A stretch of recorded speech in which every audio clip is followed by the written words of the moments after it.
என்னை பாதித்த கதை, என் அப்பாவின் கதை, என் தாத்தாவின் கதை சொல்வதற்கான நான் சாக வரைக்கும் சொல்லுவேன். ஓகேங்களா?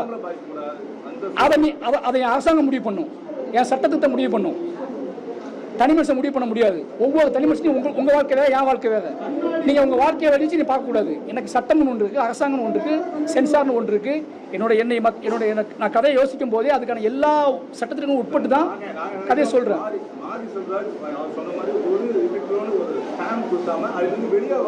அப்படிலாம் கிடையாதுங்க. மாரி செல்வராஜ் சாதிக்கு எதிரானவர் அப்படி ஸ்டாம்ப் குத்தப்படும். அந்த ஸ்டாம்பை நான் வரவேற்கிறேன்.